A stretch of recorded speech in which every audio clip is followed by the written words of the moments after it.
ज्या ऐतिहासिक क्षणाची आपण वाट पाहत आहोत, मी त्या दोन्ही नेत्यांना विनंती करतो, त्यांनी ह्या मंचावर यावं आणि मराठीचा आवाज किती बुलंद आहे ते दाखवून द्यावं.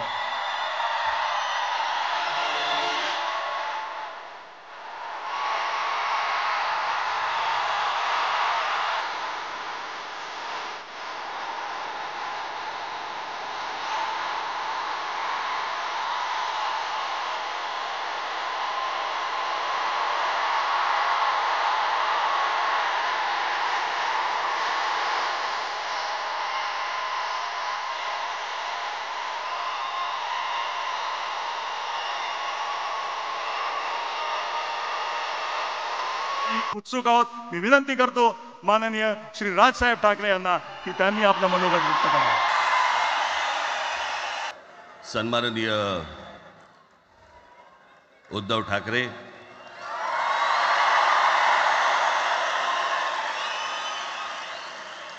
आणि माझ्या जमलेल्या सर्व तमाम मराठी बांधवांनो, भगिनींनो आणि मातांनो,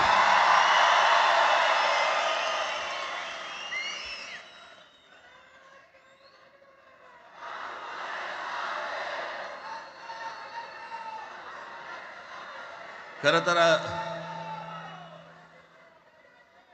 दोघांची भाषणं संपली ना की एकत्र आरोळ्या ठोका.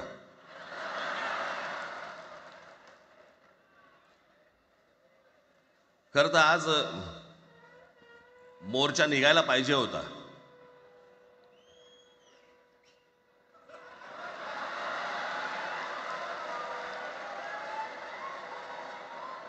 तोंडानेच आहे ना.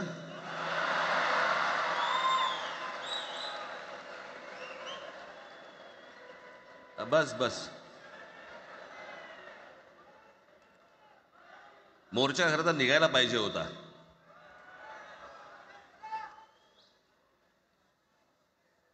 मराठी माणूस कसा सर्व बाजूने एकवटतो याचं एक चित्र मोठ्या प्रमाणावरती उभं राहिलं असतं.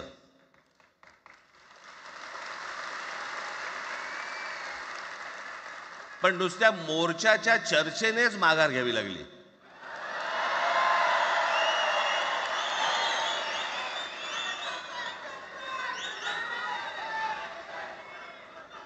खरं तर आजचाही मेळावा हा खरं तर शिवतीर्थावरती मैदानात व्हायला पाहिजे होता.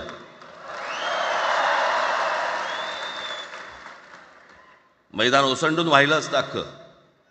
पण पाऊस आहे, पावसामध्ये सगळ्या ठिकाणी अशा प्रकारचे काही जागा मिळत नाहीत फारशा मुंबईमध्ये, आणि म्हणून आज तुम्हाला सर्वांना इथे यावं लागलं. मी बाहेर जे उभे आहेत त्यांची मी दिलगिरी व्यक्त करतो की त्यांना आतमध्ये येता नाही आलं, परंतु आता काही स्क्रीनवरती आटपा.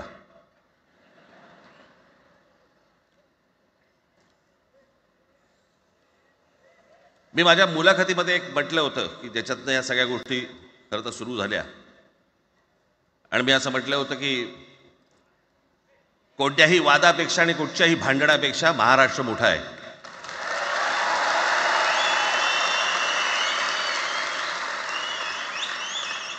आज जवळपास 20 वर्षानंतर मी आणि उद्धव आम्ही एका व्यासपीठावरती आज येतो आहोत.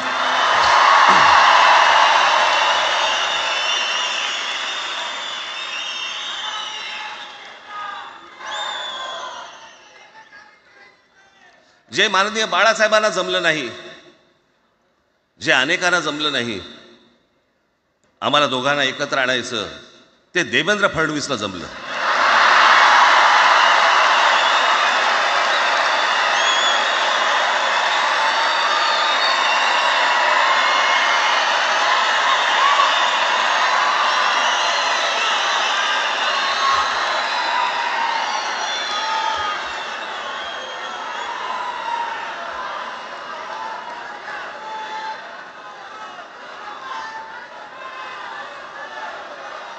आता बऱ्याच सगळे चॅनल्सचे सगळे कॅमेरे तिकडे लागलेत, इकडे लागले, इकडे लागलेत.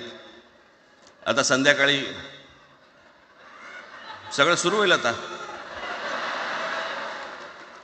काय वाटतं, काय दोघांची बॉडी लँग्वेज कशी होती? कोणी कमी हसलं का, कोणी जास्ती हसलं का, कोणी बोलतायत का? आपल्याकडे मूळ विषय सोडून इतर गोष्टींमध्येच फार रस असतो अनेकांना. खरं तर आजचा हा मेळावा, मोर्चालाही तीच घोषणा होती, आजच्या मेळाव्यालाही तीच घोषणा आहे की कुठचाही झेंडा नाही, मराठी हाच अजेंडा.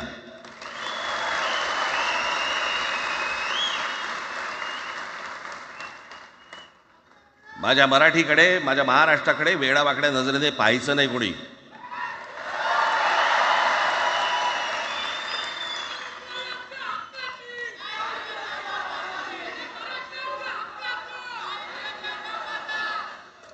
ठरलं ना आपलं, सगळ्यात शेवटी द्यायच्या घोषणा. बसा, शांत बसा. खरं तर हा प्रश्नच अनाठाई होता, काही गरजच नव्हती. हे कुठून अचानक हिंदीचं आलं मला काही कळलं नाही मला.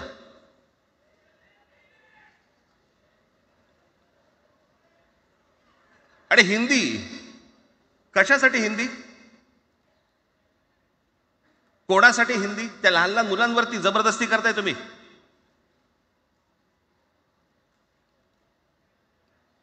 कोणाला विचारायचं नाही, शिक्षण तज्ज्ञांना काही विचारायचं नाही, कोणाला काही विचारायचं नाही. बस आमची सत्ता आहे, आमच्याकडे बहुमत आहे, आम्ही लादणार. तुमच्या हातात सत्ता असेल ती विधान भवनात,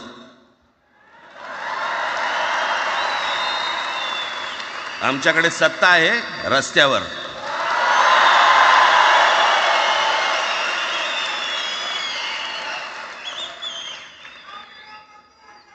एक पत्र लिहिलं, 2 पत्र लिहिली, नंतर ते दादा भुसे माझ्याकडे आले. मला म्हणाले की आम्ही काय म्हणतो एवढं समजून तर घ्या, एवढं काय म्हणतो एवढं ऐकून तर घ्या. म्हटलं दादा तुम्हाला एक गोष्ट सांगतो, तुम्ही काय सांगता ते ऐकून घेईन पण ऐकणार नाही.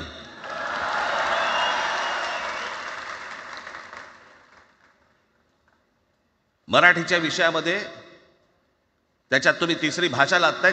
त्रिभाषा सूत्र, कुठलं त्रिभाषा सूत्र आणलं? त्रिभाषा सूत्र ज्या वेळेला आलं ते फक्त सेंट्रल गव्हर्नमेंट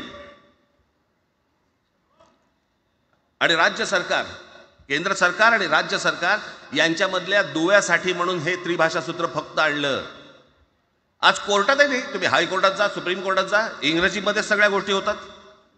कुठे आहे त्रिभाषा सूत्र? मग मला सांगायला लागले म्हणे केंद्रीय शिक्षण धोरणामध्ये, त्या धोरणातही नाही, केंद्राच्या शिक्षण धोरणात, इतर कोणत्या राज्यातही नाही.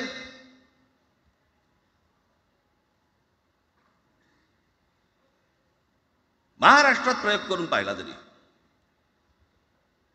दक्षिणेची राज्य तर हिंग लावून विचारत नाही त्यांना. पण महाराष्ट्र ज्या वेळेला पेटून उठतो त्यावेळेला काय घडतं आणि काय होतं हे आज राज्यकर्त्यांना समजलं असेल.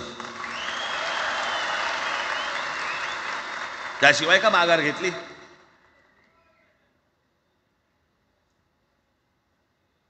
विनाकारण आणलेला विषय होता.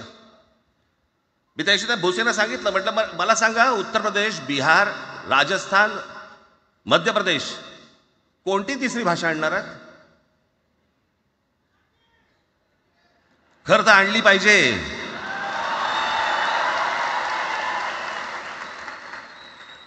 गंमत बघा, हिंदी भाषिक राज्य आहेत ती आर्थिकदृष्ट्या मागास,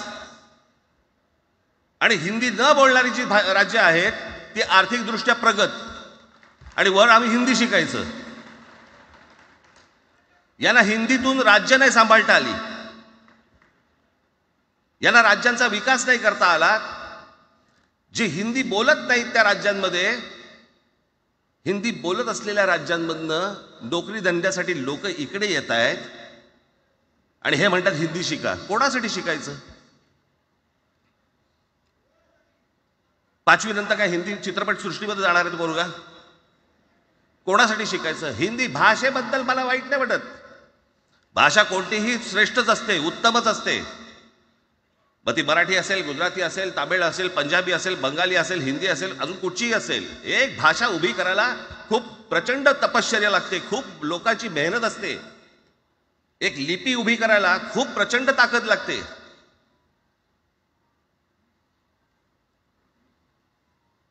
अशाच भाषा काय उभ्या राहत नसतात.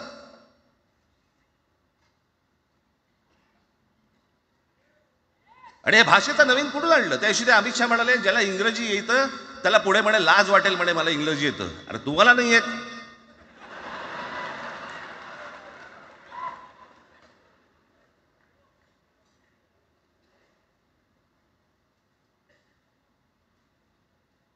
या संपूर्ण हिंद प्रांतावरती 125 वर्ष, 1400 वर्ष मराठ्यांनी राज्य केलं.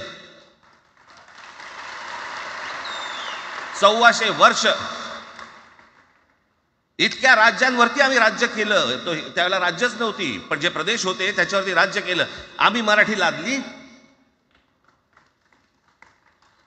गुजरातवरती, मध्य प्रदेशवरती, राजस्थानवरती, पंजाबवरती, इतर सगळ्या प्रांतांवरती जिथे जिथे म्हणून अटोकपर्यंत पोहोचले होते मराठा साम्राज्य. आम्ही लादली. अरे हिंदी भाषा आहे 200 वर्षापूर्वीची भाषा आहे, महाराजांच्या काळात पण नव्हती.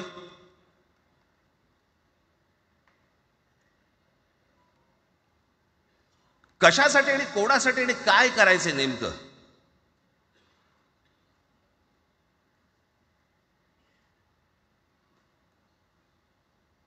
यांनी फक्त चाचपडून पाहिलं, चाचपडून.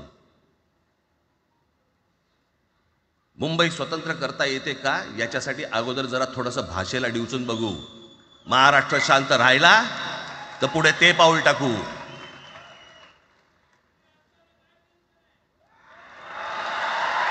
कोणाची माय व्हॅली आहे त्यांनी महाराष्ट्राला हात घालून दाखवावं, मुंबईला हात घालून दाखवावं.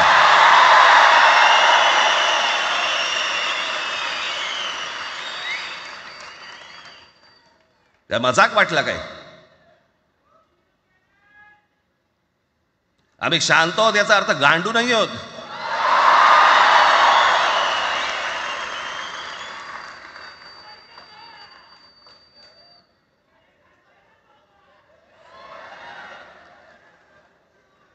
काही अंगावरती लादायचा प्रयत्न करतात. आणि मग आता माघार घेतली ना,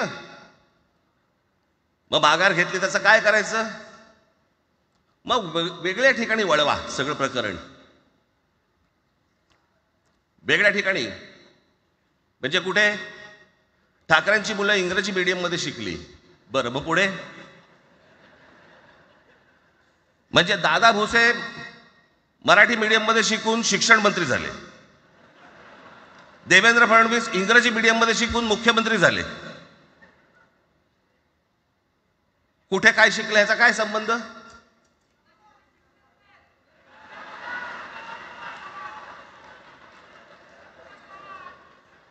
अहो कोणाकोणाची मुलं इथे परदेशामध्ये शिकतायत, याद्या आहेत आमच्याकडे. त्याचं काय करणार आहात तुम्ही? आणि त्याच्यातल्या त्याच्यात मंत्रिमंडळातल्या एक एक मंत्र्याचं हिंदी आहे का? फेफरं येईल, फेफरं.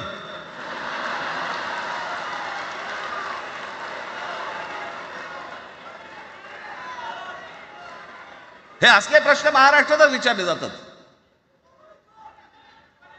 आता मी तुम्हाला अजून एक गोष्ट सांगतो.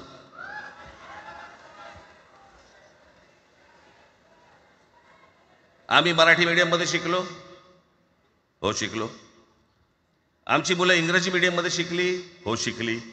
मग याच्यावरती तुम्ही प्रश्न काय उपस्थित केला? ह्यांना मराठीचा पुळका कसा? हे इंग्रजी मीडियम मध्ये टाकतात.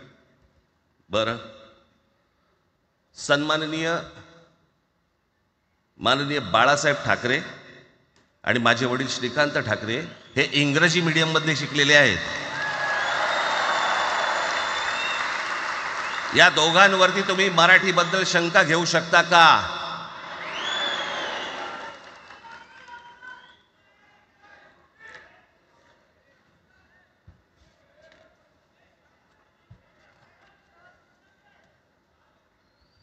Lalkrishna Advani Saint Patrick high school Christian missionary school मध्ये शिकले. हिंदुत्वावर शंका घेऊ का त्यांच्या? कॉन्व्हेंट स्कूलमध्ये शिकलेले आहेत अडवाणी. दक्षिण भारतामध्ये बघा, तमिळच्या प्रश्नावरती, तेलुगूच्या प्रश्नावरती कडवटपणे समोर येऊन उभे राहतात. कोण विचारते तर तुमची मुलं कुठे शिकली आणि तुम्ही कुठे शिकलात.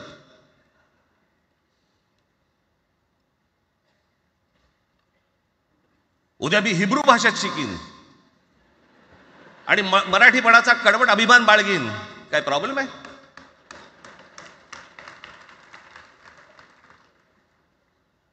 मी आता तुमच्याकडे दक्षिणेतले इंग्रजीमध्ये, मी अगदी थोडक्यात यादी आणली आहे. दक्षिण भारतातील इंग्रजी माध्यमात शिकलेले नेते आणि अभिनेते: Jayalalithaa, Doveton English medium school, Stalin English medium school Loyola, Kanimozhi presentation convent school, Udhayanidhi म्हणजे करुणानिधींचा नातू डॉन बॉस्को, चंद्रबाबू नायडू वडील इंग्लिश टीचर होते, शिक्षण इंग्रजी माध्यमात झालं, पवन कल्याण आंध्र उपमुख्यमंत्री, शिक्षण सेंट ॲन, नारा लोकेश NTRचा नातू चंद्रबाबूंचा मुलगा, Stanford school, Kamal Haasan Santhome high school, अभिनेता विक्रम मॉटफोर्ड स्कूल, अभिनेता Suriya English medium, AR Rahman आधी पद्मशेषाद्री बालभवन आणि नंतर मद्रास कृष्णनी हायस्कूल. परवा दिवशीचा एक प्रसंग सांगतो. एका व्यासपीठावरती तामिळनाडूमध्ये AR रहमान व्यासपीठावरती उभे होते. काहीतरी कार्यक्रम होता. त्या बाई तामिळमध्ये बोलत होत्या. अचानक ती बाई हिंदीत बोलायला लागली. त्याच्यावरती रहमानने तिच्याकडे असं बघितलं, बोलला हिंदी, आणि व्यासपीठावरनं खाली उतरला.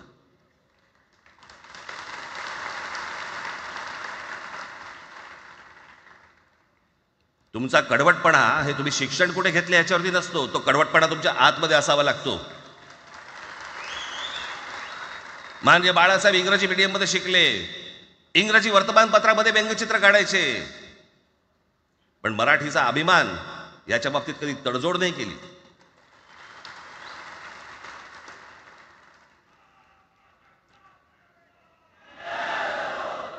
म्हणे एक भाषा म्हणे सगळ्यांनाच बांधून ठेवते. कुठची एक भाषा? आजपर्यंत काय वाकडं झालं? म्हणजे आपल्या संरक्षण खात्यामध्ये घ्या. आपल्या संरक्षण खात्यामध्ये जेवढी रेजिमेंट्स आहेत, मी फक्त तुम्हाला नावं वाचून दाखवतो. मद्रास रेजिमेंट आहे, राजपुताना रायफल्स आहे, राजपूत रेजिमेंट आहे, डोगरा रेजिमेंट आहे, सीख रेजिमेंट आहे, जाट रेजिमेंट आहे, पॅराशूट रेजिमेंट आहे, पंजाब रेजिमेंट आहे, ग्रेनेडियर्स आहेत, सीख लाईट इन्फंट्री आहे, मराठा लाईट इन्फंट्री आहे, गढवाल रायफल्स आहे, कुमाऊ रेजिमेंट आहे, आसाम रेजिमेंट आहे, बिहार रेजिमेंट आहे, महार रेजिमेंट आहे, जम्मू काश्मीर रायफल्स आहे, जम्मू आणि काश्मीर लाईट इन्फंट्री आहे, नागा रेजिमेंट आहे, गोरखा रायफल्स आहे, गोरखा रायफल्स आहे, त्याच्यानंतर तुमचं लडाख स्काउट्स आहे, अरुणाचल स्काउट्स आहे, सिक्कीम स्काउट्स आहे. इतक्या राज्यांच्या आज आपल्या संरक्षण खात्यामध्ये लोक आहेत आणि इतक्या रेजिमेंट्स आहेत. शत्रू दिसला की एकत्र तुटून पडतात ना. भाषेचा प्रश्न येतो कुठे?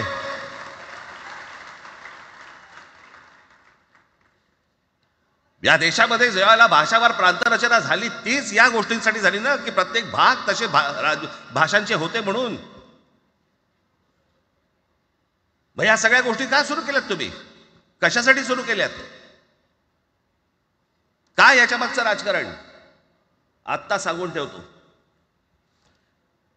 आज तुम्ही सगळेजण मराठी म्हणून एकत्र आलात. आज महाराष्ट्रामधला तमाम मराठी आज मराठी म्हणून एकत्र आला. टाळ्या वाजू नका. मी काय सांगतोय नीट ऐका. याचा पुढचं राजकारण ह्यांचं पुन्हा तुम्हाला जातीमध्ये विभागायला सुरुवात करतील. पुन्हा हे जातीचं कार्ड खेळायला सुरुवात करणार. मराठी म्हणून तुम्हाला कधी एकत्र येऊ देणार नाहीत. हे जातीपातीमध्ये विभागायला सुरुवात करतील. आता हे सुरू केलं. काल कोणाच्या ते व्यापाऱ्याच्या कानफडीत मारली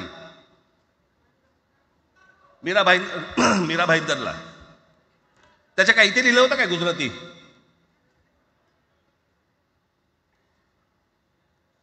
पण एवढंही आपल्याकडे काही जे चॅनलमध्ये, मराठी नाही इतर चॅनलमध्ये, हिंदी आणि याच्यात गुजराती माणसाला मारला. कुठच्या गुजराती माणसाला मारला? बाचाबाचीमध्ये समोरचा गुजराती निघाला, इकडचा मराठी निघाला. त्याच्यामध्ये काय गुजरात्यानं मारलं का? केवढे व्यापारी आहेत.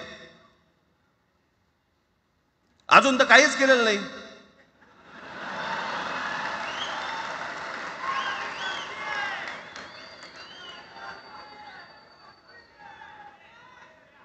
अर्थात त्यांना मराठी आली पाहिजे याच्याबद्दल वाद नाही. विनाकारण उठसूट काय मारामारी करायची गरज नाही आणि मारायची गरज नाही. पण जर जास्ती नाटकं केली तर कानाखाली आवाज काढलाच पाहिजे तुम्ही. पण चूक त्यांची असली पाहिजे. आणि एका गोष्टीचं लक्षात ठेवा, अशी कधी गोष्ट कराल त्याचे व्हिडिओ काढू नका.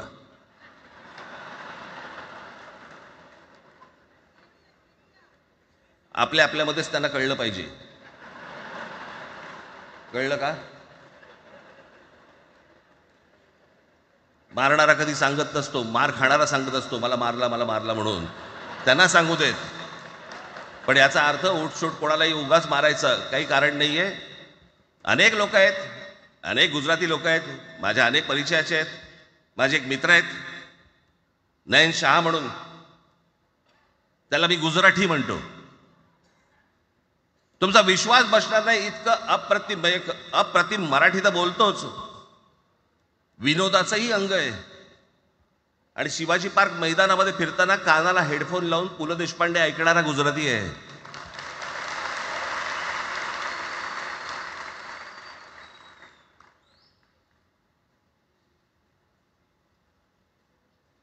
मी मगाशी तुम्हाला सांगितलं की हे मराठीचं बाळकडू, आमच्यासाठी ते बाळकडूच होतं.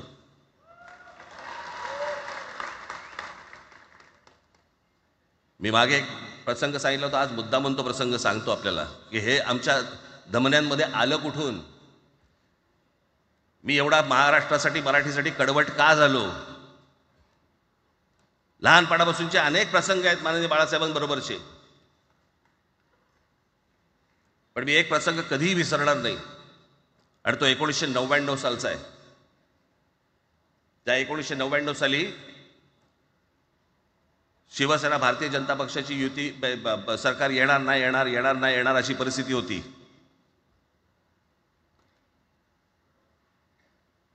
पवार साहेब त्यावेळेला त्यांनी राष्ट्रवादी काँग्रेस पक्ष स्थापन केला होता. वेगवेगळे लढले होते. आणि मग सगळ्या त्या वादामध्ये, शिवसेना भारतीय जनता पक्षाच्या त्या वादामध्ये काहीच होईना.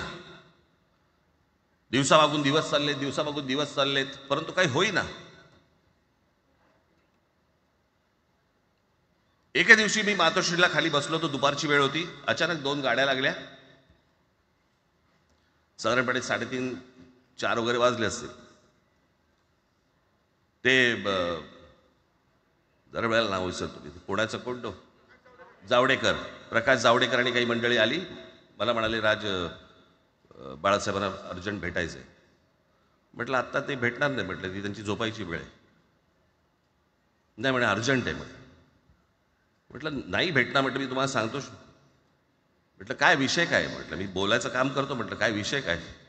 आणि त्यांना सांगा मुख्यमंत्री पदाचा विषय झालेला आहे. म्हटलं अच्छा, अरे वा. म्हटलं काय झालं. सुरेशदादा जैन यांना दोन्ही बाजूने आम्ही ठरवलंय की त्यांना मुख्यमंत्री करायचं.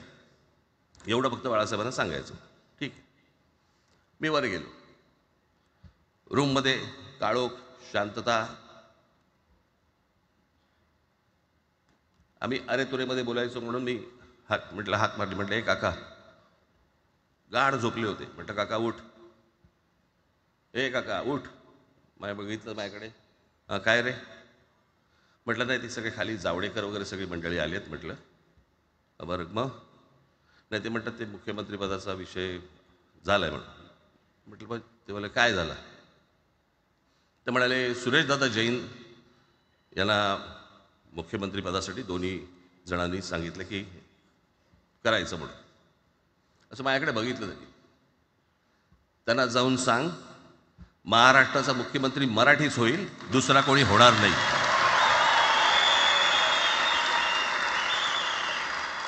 मराठी या एका विषयासाठी मला तिकडे कळलं की या माणसाने सत्तेवर लाथ मारली.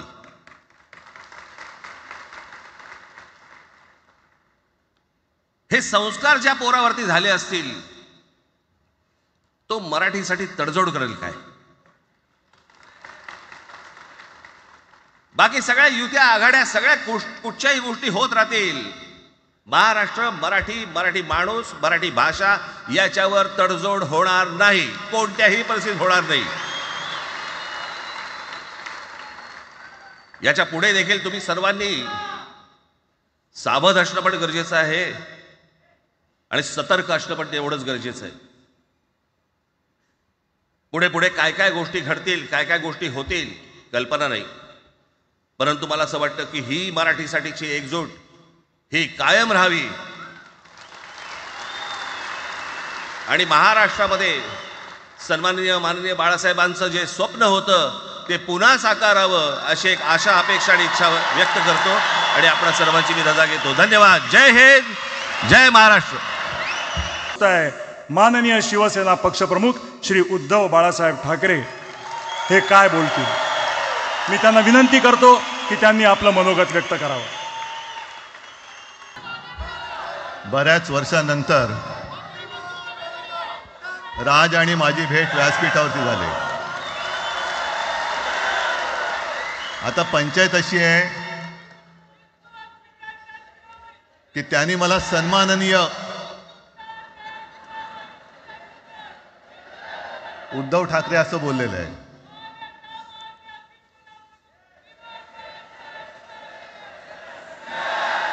ठीक आहे, आणि साहजिकच आहे की त्याचंही कर्तृत्व आपण सर्वांनी पाहिलेलं आहे.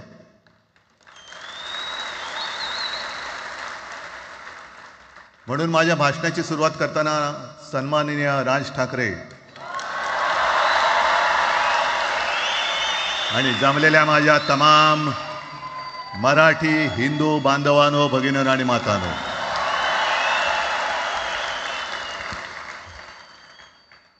अप्रतिम मांडणी राजनी केलेली आहे. माझ्या भाषणाची काय आवश्यकता आहे असं मला वाटत नाही, कारण आजच्या कार्यक्रमाची घोषणा झाल्यानंतर साहजिकच आहे सगळ्यांचं लक्ष हे आज भाषणाकडे आहे. पण वैयक्तिक मला असं वाटतं की आज आमच्या भाषणांपेक्षा आमचं एकत्र दिसणं हे महत्त्वाचं आहे. सर्वप्रथम इकडे समोर सगळेजण बसलेत, ज्यांनी ज्यांनी मराठी भाषेसाठी पक्षभेद विसरून एक मराठी माणसाची वज्रमूठ दाखवली, त्या सगळ्यांना धन्यवाद देतोय. दीपक पवार पण त्याच्यात आहेत, सगळेच आहेत, मुणगेकर साहेब आहेत, सुप्रियाताई आहेत, सगळेच आहेत, कोणाकोणीची नाही. महादेवराव बसले, महादेवराव आपल्याला सुद्धा बऱ्याच वर्षांनी पाहिजे. काय वेळेला काय जानकर बी अनजान होते, असं होतं. पण एक गोष्ट नक्की की आमच्या दोघांमध्ये जो काही अंतरपाठ होता तो आनाजी पंतांनी दूर केला.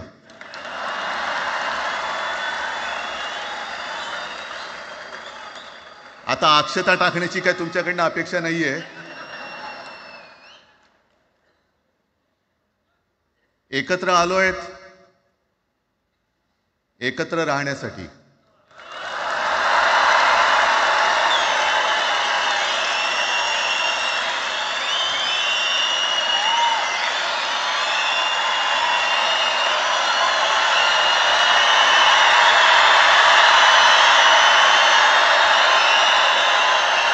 आणि मला कल्पना आहे, आज मला कल्पना आहे की अनेक बुवा महाराज हे बिझी आहेत. कोण लिंब कापतंय, कोण टाचण्या मारतंय, कोण गावी जाऊन अंगारे दुपारे करत असेल, रेडे कापत असतील.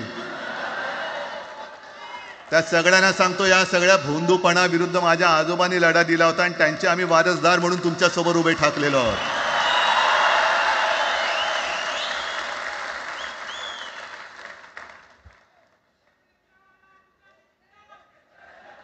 नाही, सगळं आपणच करून ठेवलेलं आहे.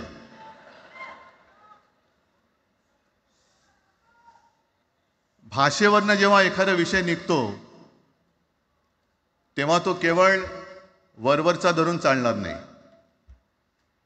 मधल्या काळामध्ये अगदी दोघांनी, म्हणजे मी काय, राजनैतिक आणि आपण सगळ्यांनी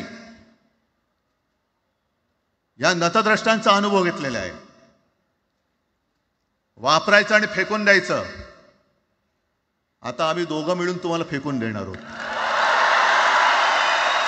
आजपर्यंत वापर करून घेतलात. अरे डोक्यावरती जर का शिवसेना प्रमुख नसते तर तुम्हाला ओळखत कोण होतं या महाराष्ट्रामध्ये? कोणत्या भाषेत बोलत होतात? अगदी राज, तू सगळ्यांची शाळा काढली, मला एका प्रश्नाचं उत्तर पाहिजे. मोदींची शाळा कोणती? सगळ्यात उच्च शिक्षित आहेत.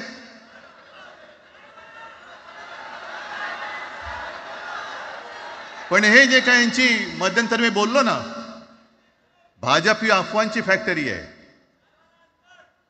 मधल्या काळात त्यांनी सुरू केलं होतं. उद्धव ठाकरेने हिंदुत्व सोडलं.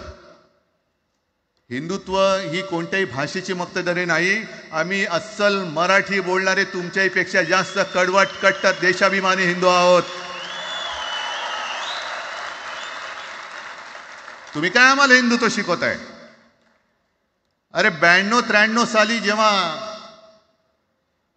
जे काय घडलं, देशद्रोही मातले होते, तेव्हा मुंबईतल्या अमराठी लोकांना सुद्धा हिंदू म्हणून माझ्या शिवसैनिकांनी, शिवसेना प्रमुखांच्या शिवसैनिकांनी व मराठी माणसांनी वाचवलेलं आहे. आणि देवेंद्र फडणवीस आज जे बोललेत, बातमी आले सगळीकडे, मी इकडे बातम्या आणल्यात. भाषेच्या नावाखाली गुंडगिरी सहन केली जाणार नाही. जर महाराष्ट्रामध्ये मराठी माणूस न्याय मागण्यासाठी आंदोलन करत असेल आणि त्याला जर का तुम्ही गुंड म्हणत असाल तर आम्ही गुंड आहोत. आम्ही गुंड. न्याय मागणं म्हणजे गुंडगिरी नाहीये. आणि जर का गुंडगिरी केल्याशिवाय तुमच्या दरबारी न्याय मिळत नसेल तर आम्ही गुंडगिरी करूच.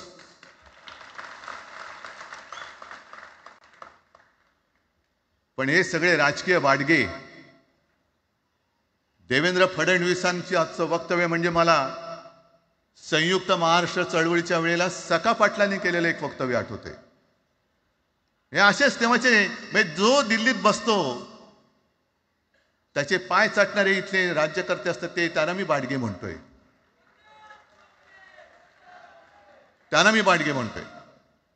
कारण संयुक्त महाराष्ट्र चळवळीमध्ये मुंबई आपल्याला आपण मिळवली. आपण म्हणजे आपण मराठी माणसांनी. तेव्हाही तत्कालीन जे सत्ताधारी होते, हो अगदी काँग्रेस होतीच ना तेव्हा सत्तेवर,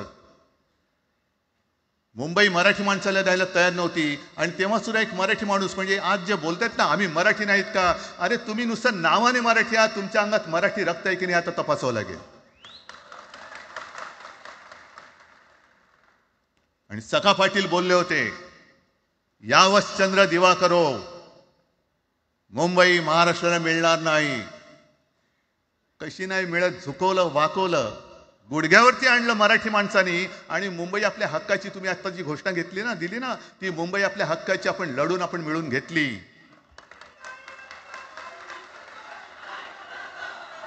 कशासाठी हा सगळा तुम्ही घोळ घालतात?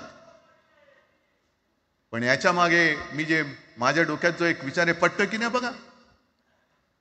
हे यांचं सध्या जे काय चालू आहे, म्हणजे आधी आपल्याला सुद्धा वाटलं होतं. कारण तेव्हा काश्मीरमध्ये 370 कलम होतं, ते हटवण्यासाठी शिवसेनेने पाठिंबा दिला. आणि तेव्हा यांनी घोषणा दिली होती, एक निशाण, एक प्रधान, एक विधान. बरोबर आहे. देश एक असला पाहिजे, संविधान एक असलं पाहिजे, निशाण सुद्धा एकच, तो आपला तिरंगा असला पाहिजे. भाजपचं भांडी पुसायचं फडकं असतं कामा नये. ते फडकं म्हणजे आमचा राष्ट्रध्वज नाहीये. पण ते सगळं चाललंय एक एक एक एक. त्याच्यानंतर आता नवीन एक टुमणं काढलं, 1 नेशन 1 इलेक्शन. म्हणजे हळुवारपणाने हे सगळं काही एक एक एक करत, हिंदी, हिंदू, हिंदुस्तान, हिंदू आणि हिंदुस्तान मान्य आहे, पण हिंदीची सक्ती आम्हाला मान्य नाही. तुम्ही किती कमिट्या करा, हिंदीची सक्ती तुमचे 7 पिढ्या उतरल्या तरी आम्ही लावू देत नाही.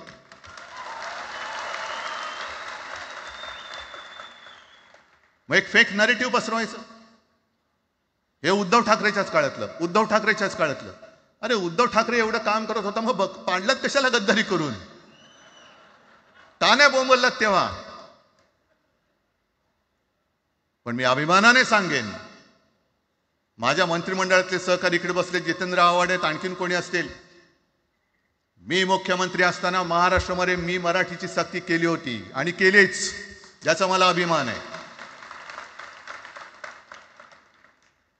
काय केलं त्याचं तुम्ही? मराठी भाषा महाराष्ट्रामध्ये सक्तीची करावी लागली. का करावी लागली? कोण आहेत आमच्या मराठीचे दुश्मन? कोण आहेत? पण महाराष्ट्रामध्ये मराठीची सक्ती केल्यानंतर सुद्धा काही लोक कोर्टामध्ये गेले. ती गुंडगिरी नाही होत. पण आता कोणतरी एक तो भेडिया असतं ना त्याचं नाव,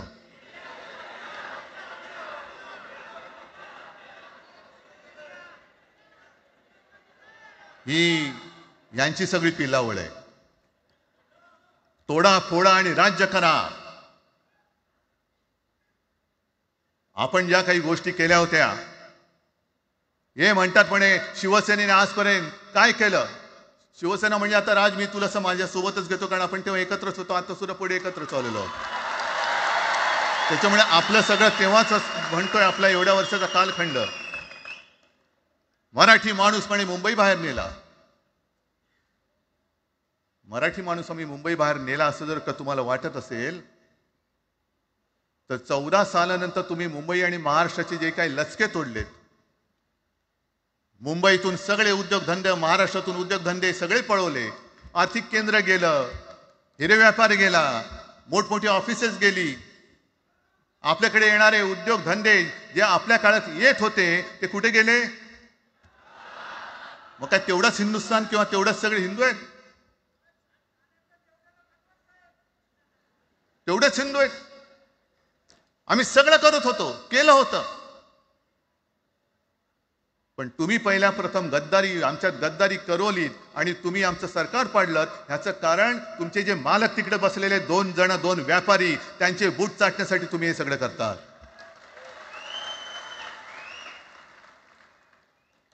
हे इतक्या वर्षाचं सगळं सहन करत करत करत आपण आलो. आपल्या डोळ्या देखत सगळे लचके तोडले जात आहेत. आपल्या दोघांनाही भांडवलं जात आहे आणि नतद्रष्टा आपल्या डोक्यावरती बसतायत. किती काळ सहन करायचंय? प्रत्येक वेळेला काही झालं की भांडाभांडी लावायची. आता सुद्धा तेच होणार. म्हणजे आम्ही एकत्र येणार, आल्यानंतर निवडणुकीपर्यंत एकत्र राहतील का? सत्ता प्राप्ती, काही जण म्हणतात की यांचा मराठीचा नाही, महापालिकेचा आहे. अरे नुसता महापालिकेचा नाही, तर आमच्या महाराष्ट्राचा आहे. आम्ही महाराष्ट्र सुद्धा काबीज करू.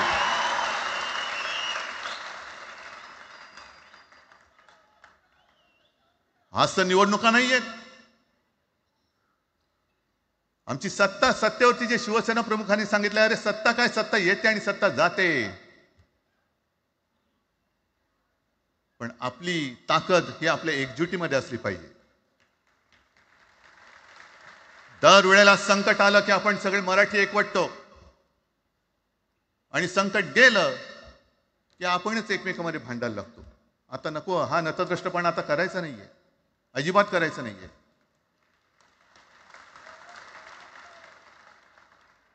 कारण गेल्या विधानसभेत त्यांनी जे काय केलं, बटेंगे तो कटेंगे. आपल्याला काय वाटलं होतं की हिंदू मुसलमानांमध्ये करतायत. हिंदू मुसलमान तर केलंच, पण त्यांनी खास करून केलं ते मराठीतर मध्ये केलं. म्हणजे यांची नीती आहे ती अशीच आहे जे गुजरातमध्ये त्यांनी केलं.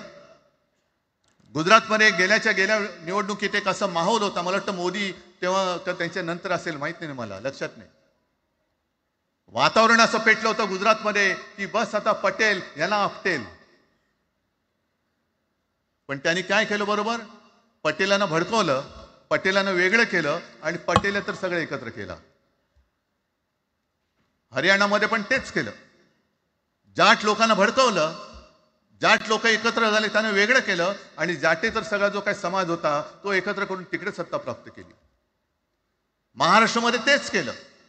मराठ्यानं उचकवलं आणि मराठी तर सगळा एकत्र केला. बटेंगे तो कटेंगे ही भीती त्यांच्यामध्ये निर्माण केली की बघा ते एकत्र झालेत, तुम्ही जर का फुटलात तर ते तुमच्या डोक्यावर बसतील. झाले एकत्र. मराठी माणूस मराठी माणसाची भांडला आणि दिल्लीचे गुलाम आपल्या डोक्यावरती राज्य करायला लागले.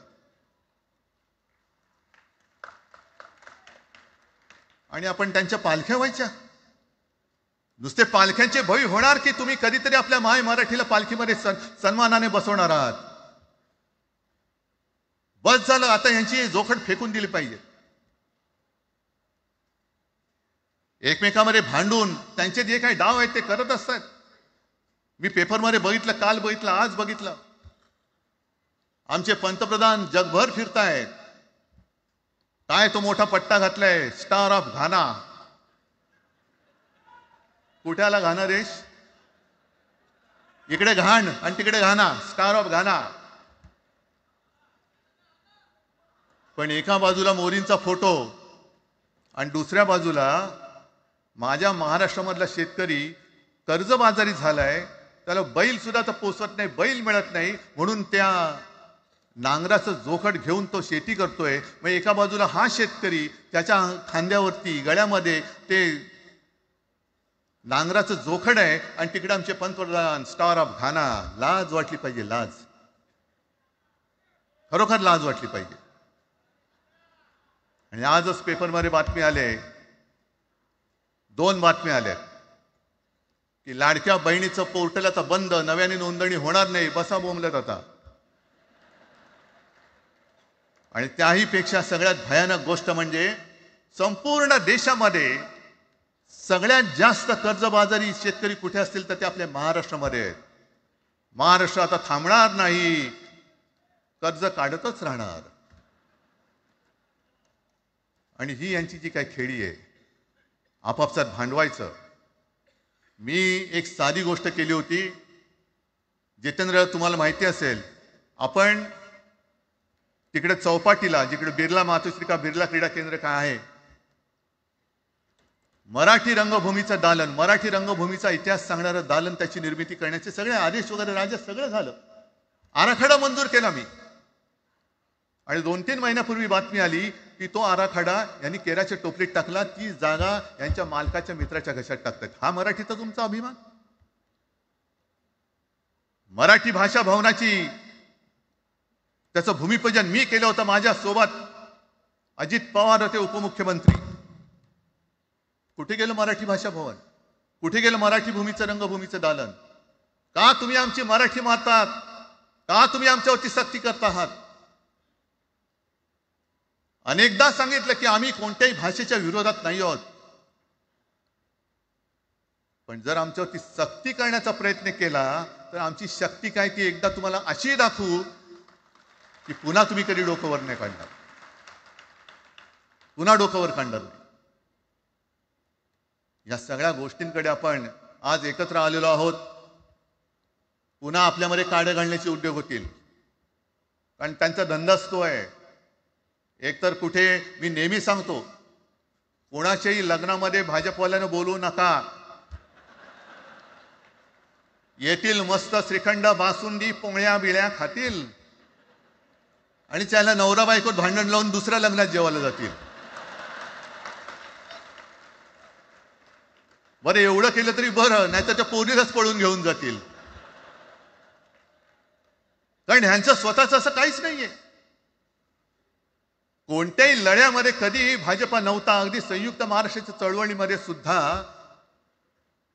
भाजप हा सगळ्यात शेवटी आला आणि 57ची निवडणूक झाल्यानंतर सगळ्यात पहिल्यांदा बाहेर पडला. हे जनसंघ, तेव्हा त्यांचा जो राजकीय नाव होतं जनसंघ, यांच्याकडनं आम्ही देशाभिमान शिकायचा, यांच्याकडनं आम्ही महाराष्ट्राचा अभिमान शिकायचा.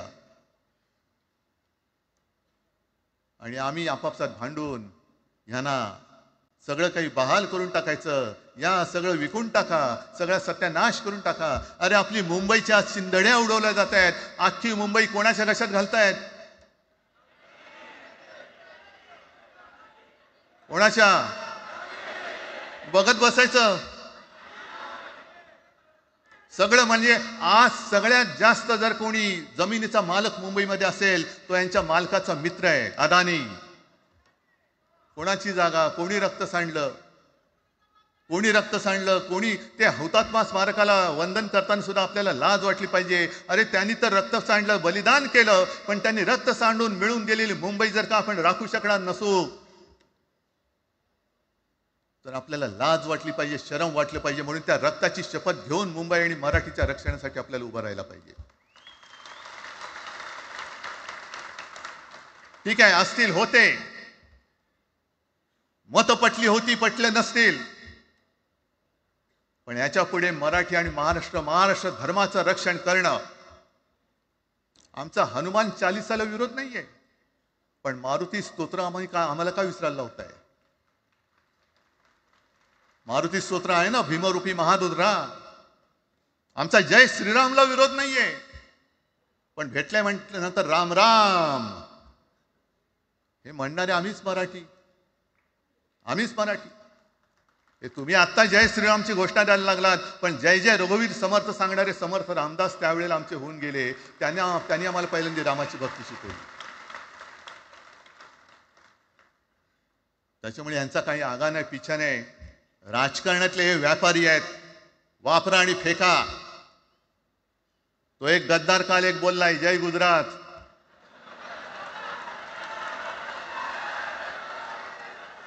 किती लाचारी करायची? तो पुष्पा पिक्चर पाहिल्यात तुम्ही सगळ्यांनी, दाढीवरनं हात फिरवून झुकेगा नाही साला. तसे हे गद्दार म्हणतात उठेगा नाही साला, कुछ भी बोलो उठेगा ही नाही. अरे कसा उठणार? आहे का तुझ्याकडे उठण्यासारखं? म्हणजे विचार मी म्हणतोय.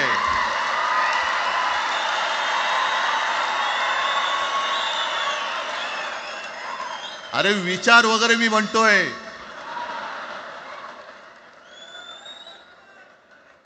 हिंदी भाषेच्या सक्तीला विरोध न करणारा बाळासाहेबांच्या विचाराचा पाईक असू शकेल?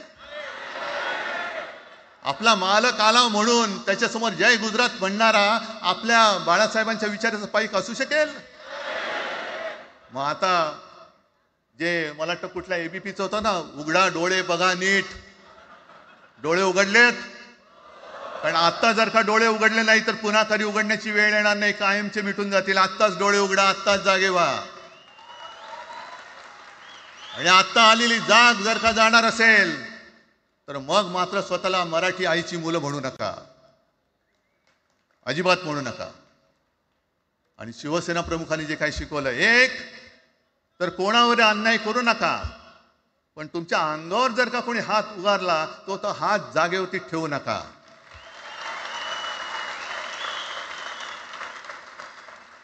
देवेंद्र फडणवीस भाषिक गुंडगिरी सहन करणार नाही तुम्ही म्हणता आहात. मला एक मराठी माणूस असा दाखवा की जो आपल्या देशात इतर राज्यामध्ये जाऊन गुंडगिरी करू शकतो, हिंमत आहे त्याची? एक मराठी माणूस दाखवा. पण तुमचे सगळे चेले चपाटे उठतायत, कोणावरही आरोप करतायत, तमाशे करतायत.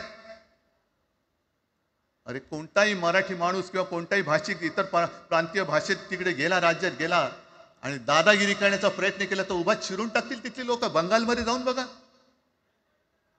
तमिळनाडूमध्ये जाऊन बघा. मग आम्ही आमच्या घरामध्ये आमच्या न्याय हक्काची गोष्ट केली, बरं कोणाशी भांडतो आम्ही? इथे सुद्धा काही अमराठी आले असतील, जसं राजने सांगितलं तसे आपले सगळ्यांचे अमराठी अनेक मित्र आहेत, पण त्यांच्यामध्ये आम्ही गुण्या गोविंदाने नांदतोय. मग हे गुण्या गोविंदाने नांदले, एकत्र राहिले तर आपली पोळी कशी भाजली जाईल? म्हणून तुम्ही आमच्या एकजुटीमध्ये विषाचा खडा टाकतात. हे सगळे तुमचे डाव आता उघड झालेले. तुम्ही वाटेल ते करा, पण मी आज महाराष्ट्राला आवाहन करतोय, म्हणजे विनंती करतोय की यापुढे कोणत्याही पक्षाचे आपण असू, जसं संयुक्त महाराष्ट्र समितीच्या वेळेला मराठी माणसाची एकजूट झाली होती, तशी एकजूट जर का आपण सगळ्या पक्षांनी मिळून, अगदी भाजप मधल्या मराठी माणसांनी सुद्धा त्याच्यामध्ये आलं पाहिजे.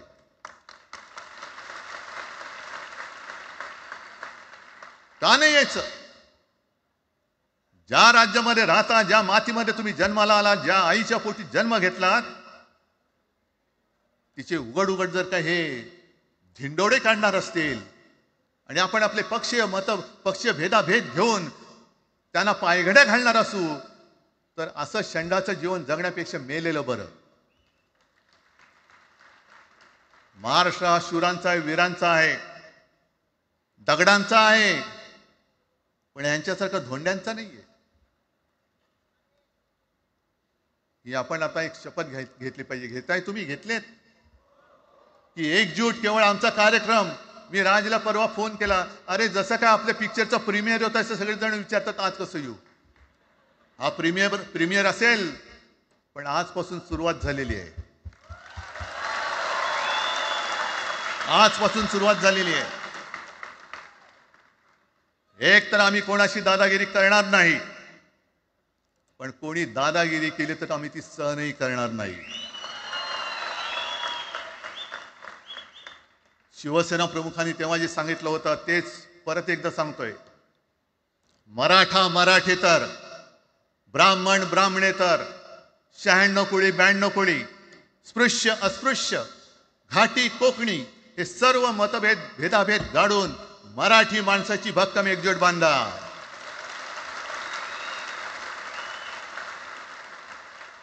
आणि शेवटी एक आवाहन करतो, हे सगळ्या मराठी माणसांना आणि मराठी प्रेमींना आहे.